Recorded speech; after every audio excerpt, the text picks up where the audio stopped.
And when I finally retired in 2012, I did try to find a couple more jobs, but I came home one day, Jesse, and I told my wife, I said, you know what? I'm not looking for another daytime job again. I'm going to do what I know I can do. And she says, what are you going to do? And I said, I'm going to start a band. And so I started my band down here in Arkansas. And this is the same band that's been together. And this past March, we've been together for 10 years. And we That, play a lot. We do a lot of parties, gigs on a weekend. We do festivals. And we do music from the late 50s all the way up in the 90s. We do Journey, Bon Jovi, we do Elvis, we do the Beatles, we do all kinds of, and we do Pink Cadillac by Bruce Springsteen.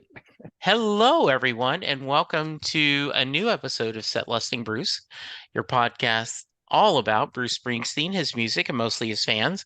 I am your host, Jesse Jackson. We are getting off the Bruce train, though I am sure he will come up as he often does. I have my new friend, Geary Nelson, on the phone, who is a singer, songwriter, and is looking forward to sharing stories with me. Geary, welcome to the podcast. Thank you, Jesse. And I appreciate you having me on here. And I'm looking forward to talking about my background. And it just so happens that I do like Bruce Springsteen. So Nice. Tell us a little about yourself to get us started. I sure will. I started playing the guitar since I was 9 years old, when I was 9 years old. My father was a country singer, and he taught me my first chords because his band would play at our house or practice at our house. And I saw them play, and I was watching from the side when they were rehearsing, and I knew that I wanted to be in the music business, period.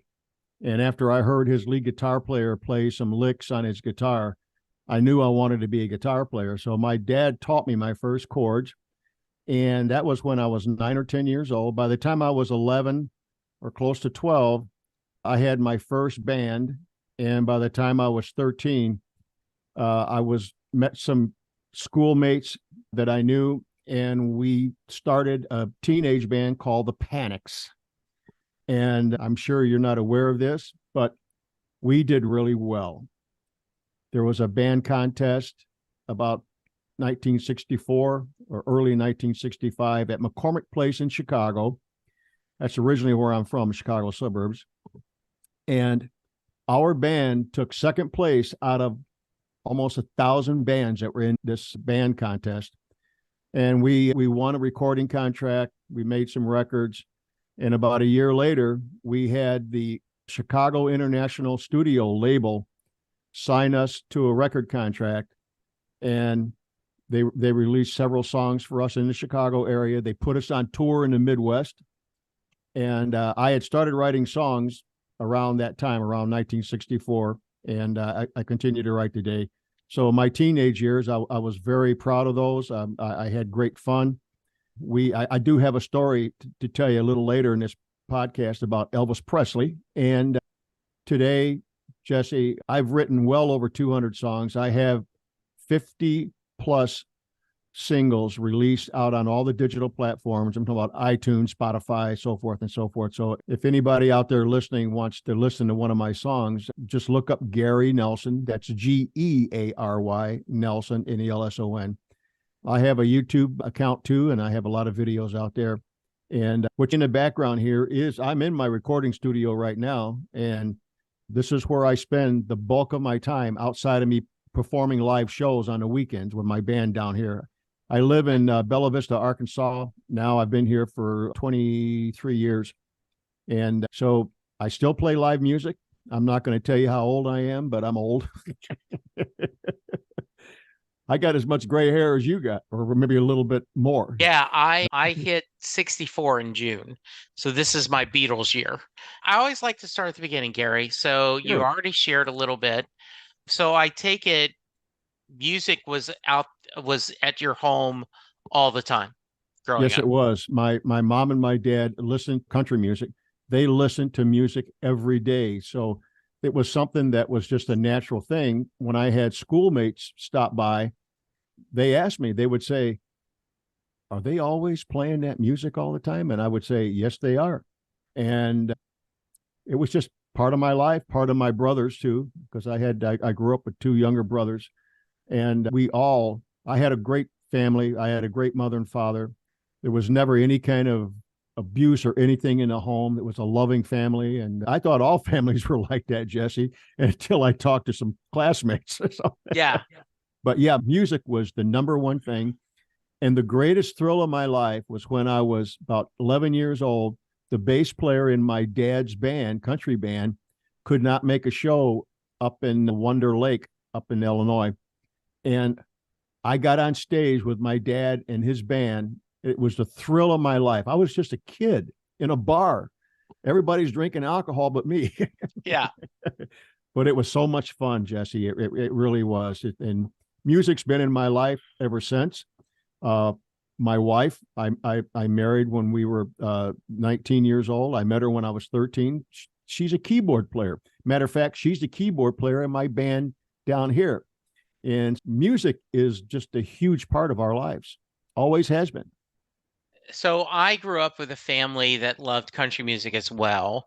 My Mm-hmm. dad did play the guitar. I have that regret that I never took the time to have him spend time teaching me. Right. Um, but and my cousins could not believe we were in Ohio visiting my dad's family, and my cousins could not believe this had been about 67, 68. So I was Mm-hmm. like 8, 9, maybe 10, that I couldn't name all four Beatles. They Ah, just couldn't meet. We were listening to Merle Haggard and Johnny Cash and yeah, yep, Hank yep, Williams. yep. So I find two kinds of people, Gary, on the podcast. Mm-hmm. The people that embrace their parents' music and then later expanded their enjoyment to other brands, other types, or they turn their back on their parents' music, and then when they hit 30, they go, that Johnny Cash guy dad talked, he's pretty good. Yeah. So do you fall in either one? I fall in the category that I loved country music. Yeah, I enjoyed it. I did play a little bit when I was younger. I have sat in with some country bands in the last 30 or 40 years. yeah. Um, but rock and roll was really the driver for me. Dion and the Belmonts, Elvis Presley. And I never sang back in those days. I didn't start singing until I was 19, but I played all that kind of music. And when the Beatles came in, I was in middle school and somebody told me, they said, "Hey, have you heard them Beatles yet?" I said, "Yeah, they sound pretty good." He said, "They're from England." I said, "Yeah, but they don't have an accent. How can they be from England?" But yeah, the English invasion changed so much for the age that I was at that time. And we just loved it. But I still cared a lot about country music. I have to say, in all honesty, I'm not a real fan of the country music that they release today. Some of it I like, but there's a lot that I don't particularly care for. But I like the Johnny Cash, the Conway Twitty, and Sure. Hank Williams, and artists like that. And but I do want to say this about Bruce Springsteen. I heard who he was. I had heard a song, but when he did that one song, "Born to Run," I said, "Wow, what a recording!" So he was definitely the boss. One of the greatest rock and roll songs of all time. That's what he was pushing for. And he talked about that seeing Elvis on Ed Sullivan Yep. was life-changing. Mm-hmm. But he said seeing the Beatles, he he said he admired Elvis. He Yep. wanted to be the Beatles. Seeing these guys, and Little Steven talks the same thing, right?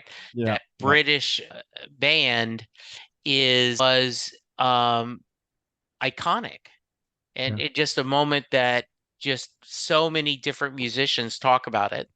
So that's good. So it sounds like you've always had the bug to perform. Yes, sir. Yep.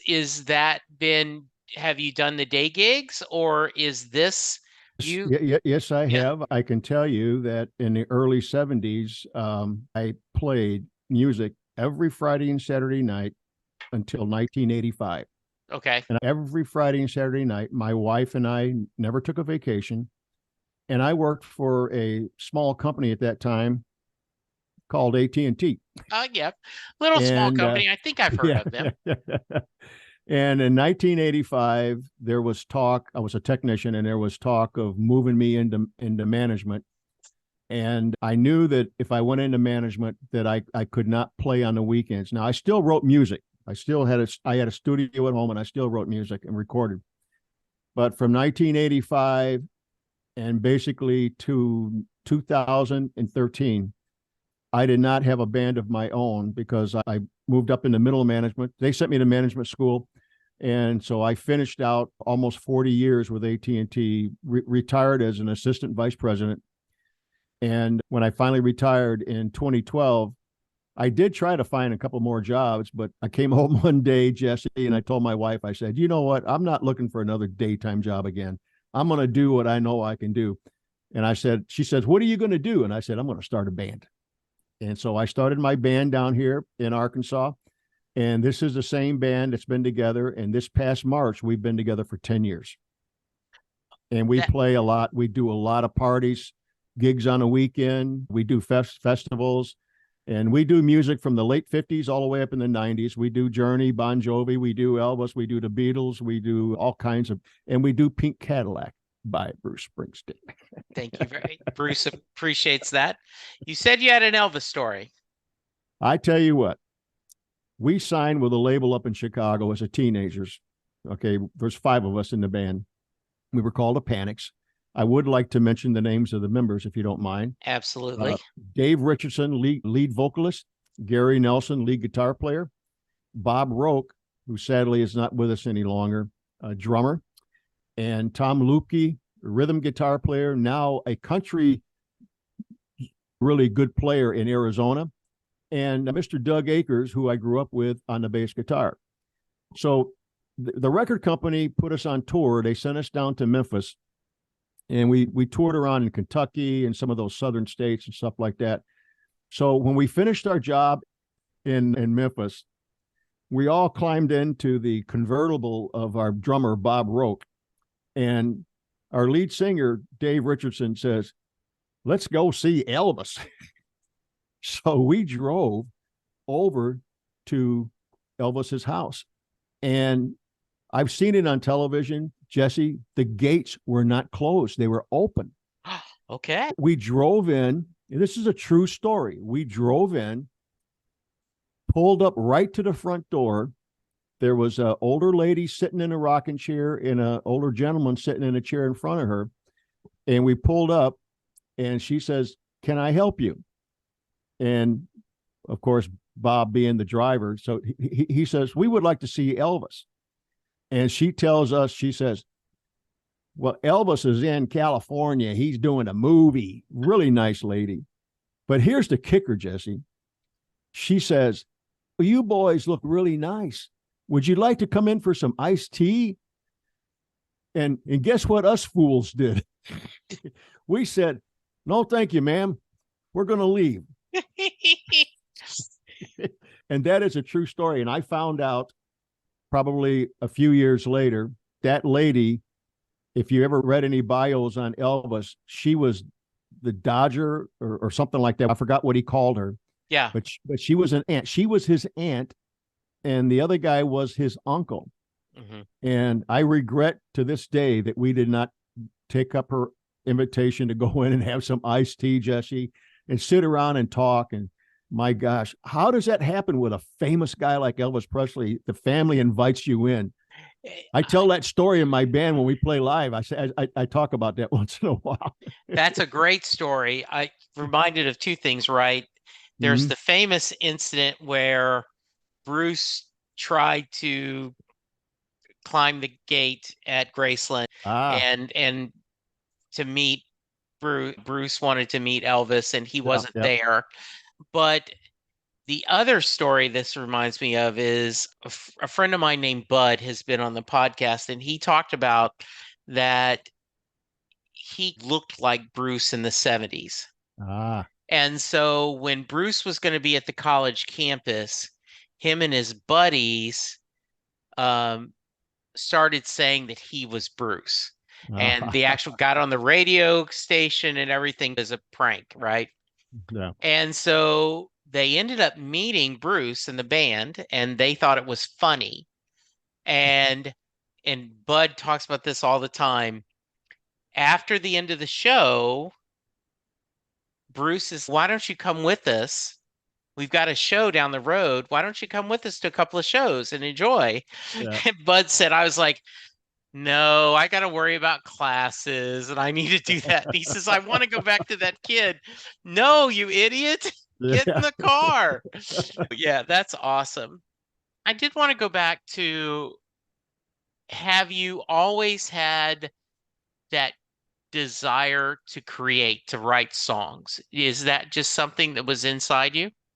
That's odd that you asked that question, because I have been asked this question by a lot of other songwriters who have songwriting blocks. They don't write. Yeah. And I just talked to a friend of mine here the other day who he asked me, he said, Gary, how do you get past these writer blocks? And I said, I cannot honestly answer that because I've never had one. And Mhm. it just, and this just the honest to God truth, Jesse. I can sit down with my guitar. If I picked up my guitar right now, I could write a song in 2 seconds. I don't know why I'm able to do that. I have songs that are, some are not as good as the other ones and stuff like that, but it's just, it was something that came natural to me. And I, honest to God, never understood why. I am a Christian, and the only answer to this is God gave me a gift. And I thank God every day for that gift. I was exceptional at learning quickly. That's what set me up through AT&T quickly, was I could catch on to things. I caught on to things really very fast. And same with guitar playing. I picked up picking leads and stuff like that. I can listen to a song, and this is the truth. I don't care what kind of song it is. I can listen to it and I can tell you the chords within 15 minutes, and I can pick the lead out of it and play it on my guitar. It's just something that I've always been able to do. I have no answer for the folks that ask me those questions, and because it's something I enjoy so much. And I have a multi-track recorder here in my recording room. And so when you listen to my music, it's all me. I play drums, I play keyboards, I play bass guitar. I do all the singing, all the harmonies. There's 3 or 4 songs that my wife plays keyboards on when she's available. But the rest of it is all me. And it's just fun to do, Jesse. I could spend hours in here. My wife's got to come down and say, hey, are you going to come out for dinner? It's Do you, just something I've always enjoyed. And I know a lot of songwriters, really good sure. friends, and they're talented. And it's just something that I've enjoyed. And I thank God that it's easy for me. Okay. Do So you've always had that bug to write, and you've said it's just something you enjoy doing. Do you remember when you performed your first a song you wrote for someone? Yes, Yeah, that was not a cover. It was. it was in the middle 70s. I wrote a song called Walk Walk, Mhm. and I recorded it. And the band that I had up in the Chicago suburbs at that time, we played that song in several of our shows that we did. It was the only original that we did, and I just got a tremendous response from it, and it worked out really great. My brother, who's next to me, uh, he had a really good job at that time in the early 70s, and he's the one that paid for the recording session. So we went into a recording studio in the edge of Chicago and recorded Walk and Nova. And I had them stamped out into records. And I took them to the radio stations up in Chicago. I actually met Dick Biondi at WLS or WCFL, whichever one he was at that time in 75. And I handed him the record and I said, sir, would there be any way at all that you could play my song on your station? And he looked at the record and he said, that's not a major label. And I said, I know. He says, I'm sorry, I can't play any records unless they're on a major label. So I took it to a lot of radio stations, but at that period of time, evidently there was some kind of license or rule that they could not play any songs Yeah. that were like that. And I still do that song in my band today, along with several other of my songs that I've written. And I actually had a friend of mine contact me last week. It's really strange. He says, Gary, I want to promote one of your songs. Send me one. So I sent him Walk Walk, and he sent it to a bunch of stations, and he sent out a chart. True story. He sent a chart out 3 days ago. He said, Gary, this is unbelievable. Your song is number 6 this week. Oh, nice. I said, thank you, sir. Thank you. Thank you. So we do 3 songs of mine in the band now, and I really enjoy it. My biggest regret, Jesse, was back in the 70s when I played so much. I only played that one song, Walk, and I never played any of my other originals. And that's the one thing that I do regret, that I did not play more of my own songs. And I got enough. I got enough to do a whole 2-3 hour show. Sure. But yeah, it's just something that I really enjoy writing and producing. I produce my own stuff, so I enjoy doing all of that. And yeah, I feel lucky. I feel gifted by the Lord, and I got a lot of my music talent from my dad. And my mom's dad was also a country singer, and he toured with Hank Williams Sr. and all these people. And he was a country singer just like my dad. So somehow all that music got handed down to me, which thank God it did. So That is nice. Yeah, I love the idea that you're mixing it in and you're doing some covers, you're doing your own music. Do you find it, um, is it satisfying because of the way social media is now, that there is the ability to put your music out a little bit easier than it used to be? That you can throw it out there and then help promote it and have people find your music? here's the way it was in the early 70s. Independent artists like myself Yeah. had no way to get the record out there unless you actually played it in your band and played it at the shows that you did. And you're absolutely right. The internet was, when it was created, I worked at AT&T when the internet all came to be. Hmm. And so I've noticed that since I would say 2010, for me personally, it's been much easier for me to get my songs out there and get some visibility and get people to like them. And the internet has allowed that to happen. It really has. But as I know there's going to be a lot of people watching this podcast, I just want to remind the other songwriters out there and people who write songs, okay, I don't put my music out unless it's copyrighted. I copyright everything, protect it before I ever put it on social media. And so you songwriters out there that are songwriting, make sure you copyright your material before you release it out on the internet. So Yeah, that's good advice. You're also a writer, aren't you? Prose. Talk to me about the book. okay, I figured that a songwriter writes stories all the time. Yes, So yes, they do. yeah, so about 5, 6, 7 years ago, I started having these dreams, and stories started coming to me. And I will go back a little bit here and let you know that 3 or 4 of the songs that I've written over the past 10 years came to me in my dreams. So Okay. all of a sudden, this idea of this story, there was one, the very first one that I haven't finished yet. But finally, I just got this urge to write this thing called The Time Cycle. And it's a story of a guy that was not happy in his time working.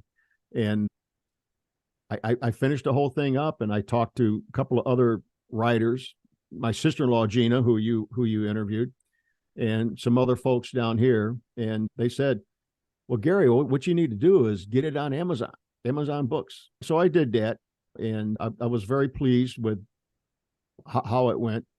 I really enjoyed the story myself, and most of the people that read the book, they said they enjoyed it. And I have 12 or 14 other stories that I probably have 30 or 40,000 words in them. Okay. And so I just trying to find the right time to complete them and release. But I'm also working on, I got probably 20 or 30 song projects started that I got to sing on, or I got to, put a bass guitar on and stuff like that. So I got a lot on my plate.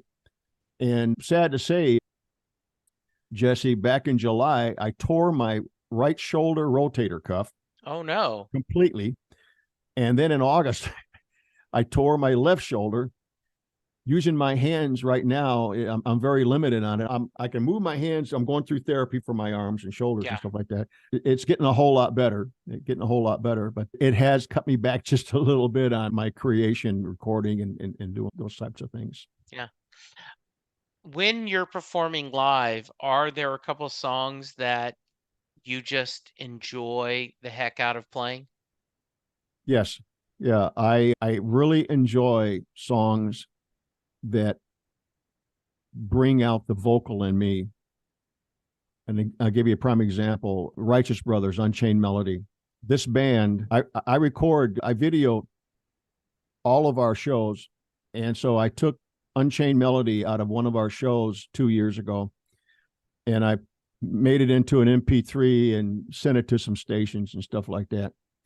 Our band won an award 2 years ago from one radio station out of Oklahoma for the best cover of Unchained Melody.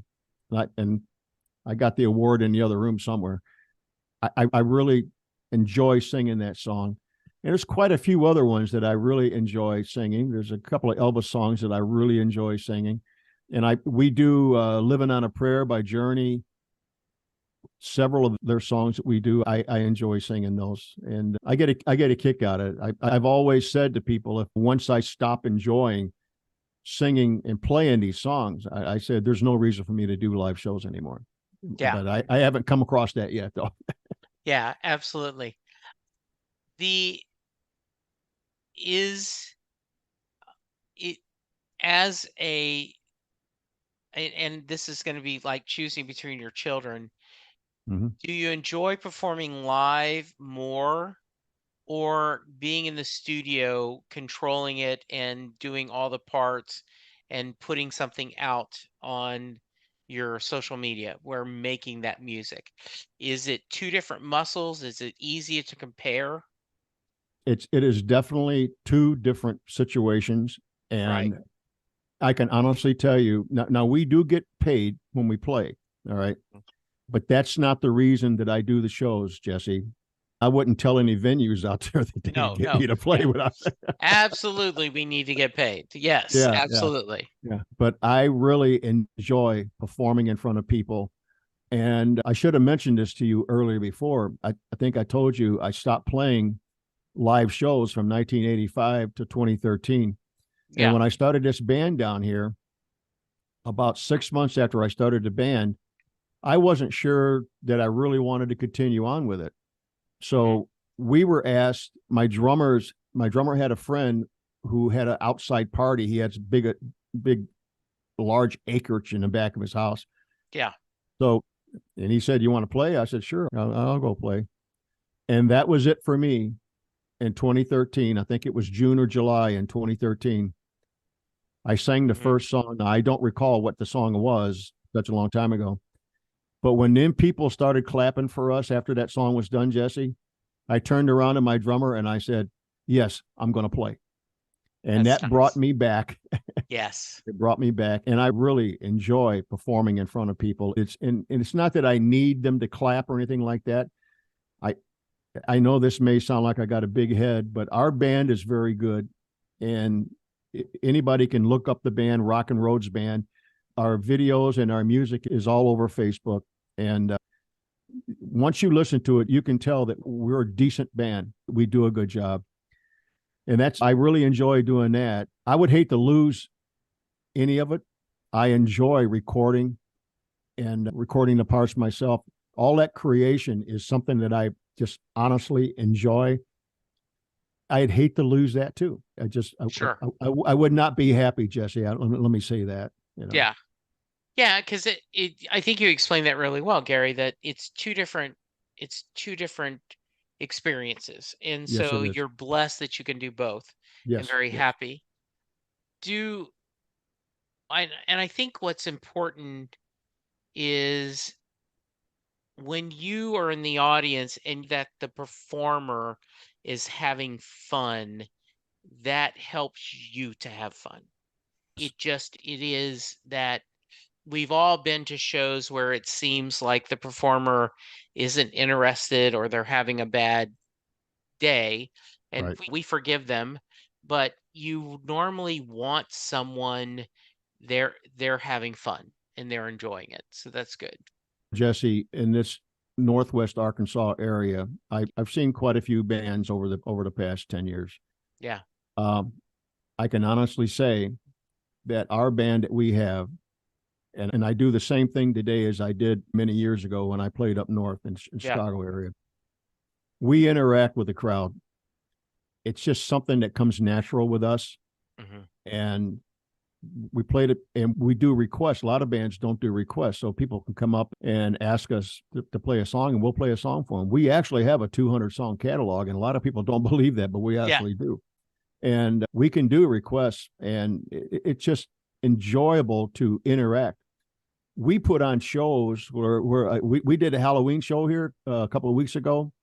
And boy, we had some great people coming in with some great costumes on. And so we provide gifts to the best costume and stuff like that. And it's just fun. It's just fun to interact with people that come. They're paying a fee to come and see you. And so we want to try to give them the entertainment and the enjoyment for that evening that, that they deserve. And so we've been very lucky to have a great fan base that follows us around here. And it's just something that we're very lucky to have. And I would like to say this about the Rock and Roads band before I forget it. Sure. If I don't mention my wife on the keyboard, Peggy Nelson plays the keyboards for the Rock and Roads band. Nice. And Phil Kilmer is my drummer on the Rock and Roads band. And Mark McCaig is the bass player for the Rock and Roads band. And we all sing. Each one of them has songs that they do. I do about 95% of the songs, and they do 5% of the songs. My wife is a real good singer. They're all good singers. And even when they're singing their songs, the lead parts, they sing background too in songs that we work with. But I wanted to mention their names, otherwise they're probably going to beat me when they see me next time. Oh, no. I don't know if you've explored Bruce's last studio album was called Letter to You. Have you heard that or listened to it? No, sir, I have not. No. So I think you would enjoy it. He had talked about he was having um not trouble, but he says he tends to write in spurts. He'll write on things for him solo, and then he has to be in a certain mood to write for the E Street Band. Right. And Right. he was at his Springsteen on Broadway, Mm-hmm. and a young man gave him a guitar, and Bruce went to sign it, and the man said, "No, that's yours. That's a gift." And it was a guitar from Italy that was really Mm. beautiful. Bruce said it was a beautiful guitar. And so when he got it home, he started strumming it and it spoke to him. Then similar, and what reminded me about this is you mentioning your band members' names. George Castile was the leader of the first band Bruce was in back in high school. Okay.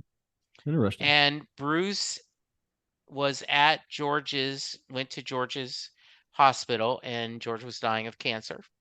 Mm. And they spent time together, and after he passed, Bruce realized he was the only member of that high school band still alive. And Wow. he wrote a song, Last Man Standing.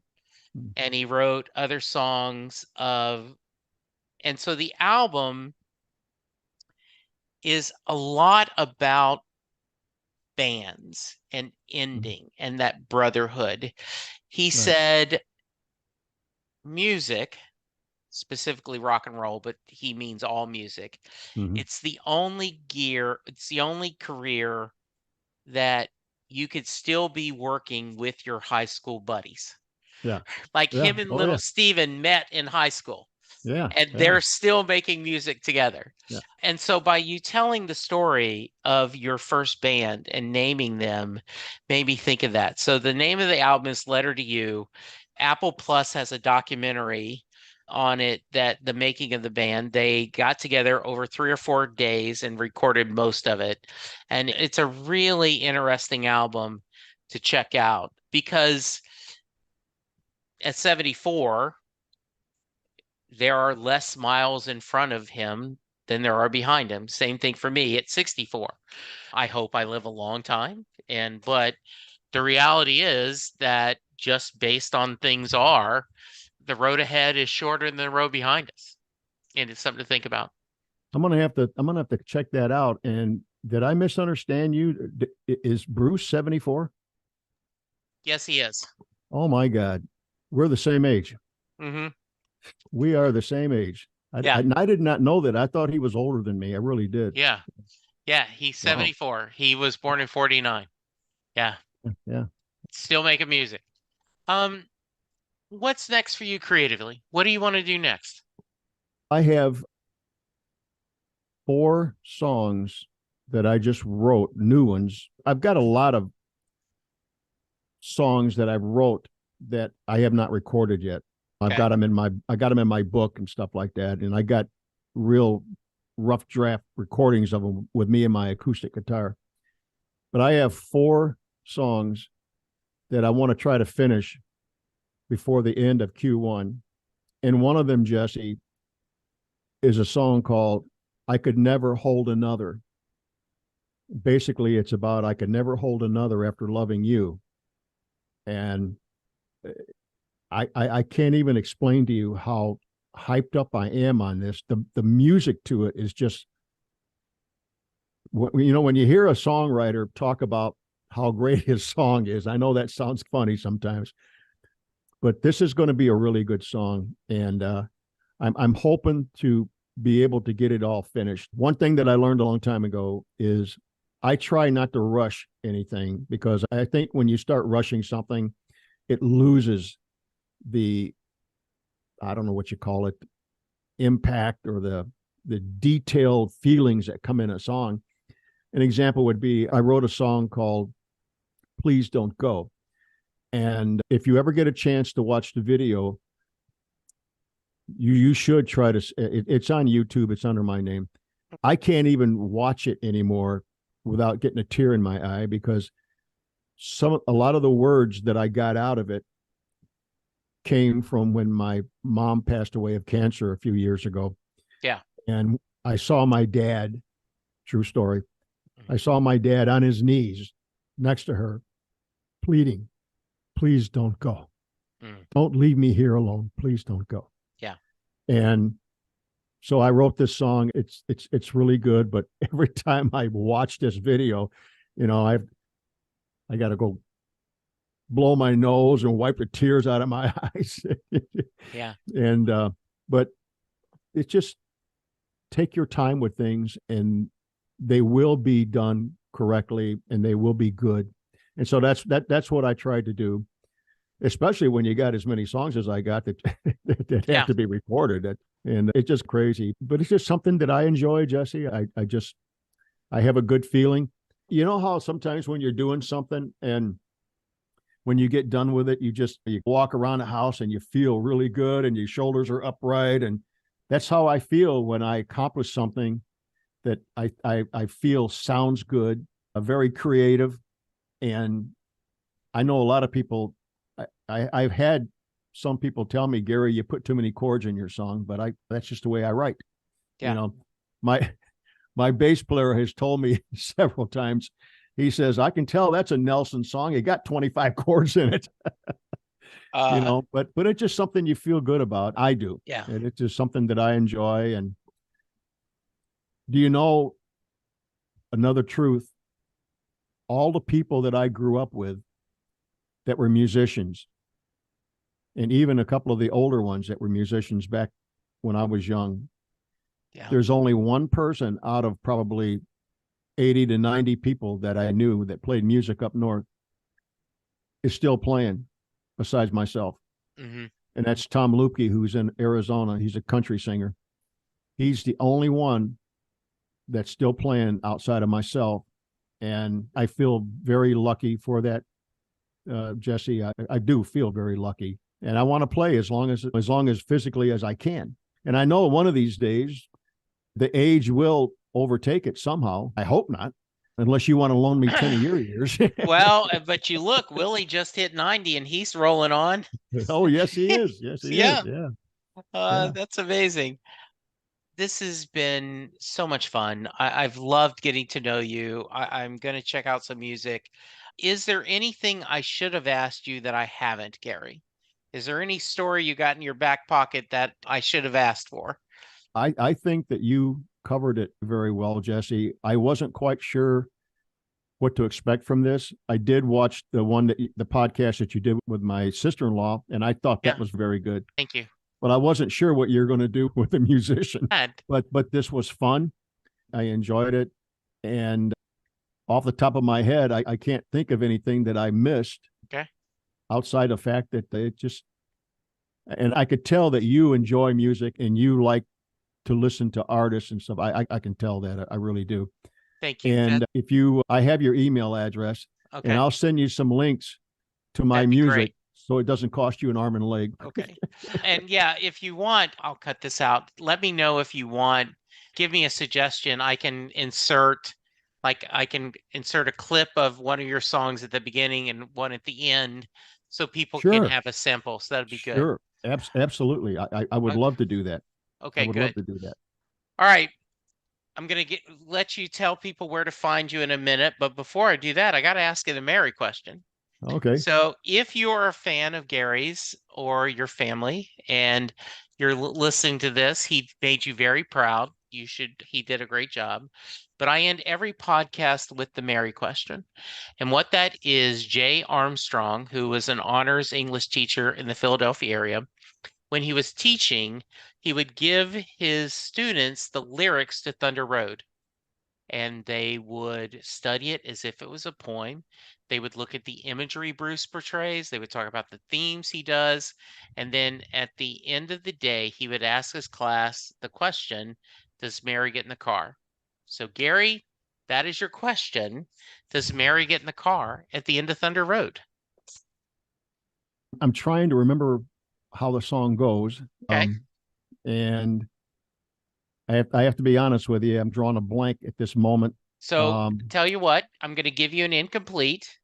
Okay. What you have to do is, because you've got the recording stuff, Yep. listen to the song and then just send me a clip and I I'll will. insert it. Okay. I will. All I right. will. Good. I, All right. I can do that.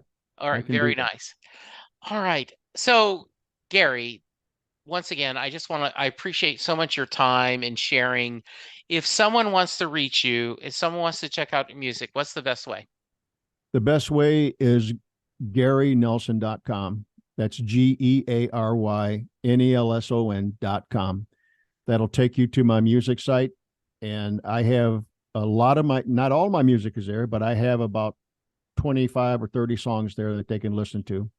I'm on Facebook at Geary Nelson, Geary, but I'm Gary J. Nelson on Facebook because Facebook had some rules back when I created my account. And I'm on Twitter. They call it X now. Yes.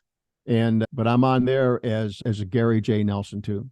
But yeah, GaryNelson.com. That'll get you where you want to be. And like I said, I have my music is on iTunes. It's on Spotify, all the whatever digital platforms out there. I might be missing some of them, but everything is under Geary Nelson. And I have a YouTube account. And in my YouTube account, I have my songs, and I also have the Rock and Roads band's videos from our live shows. And they are very entertaining. You can see me pull my hair out once in a while on stage. There is nothing wrong with that. I will include links in the show notes. Gary, I am so glad that Gina introduced us. I think this has been a fun conversation. Thank you so much for your time. Please continue to bring joy to the world. Making music, this is the reason I do this podcast is music is what gets us through good times, bad times, Yes. healing, grieving. And I think it's so important. So please keep making music and keep bringing joy to the world. Listeners, go to his website, check it out, follow him on social medias. Go to iTunes or wherever you get this podcast, rate and review it. It does make a difference. Leave a comment. Let us know what you're thinking. But for now, be safe, be kind, and we'll talk to you soon. Goodbye. Thank you very much, Jesse.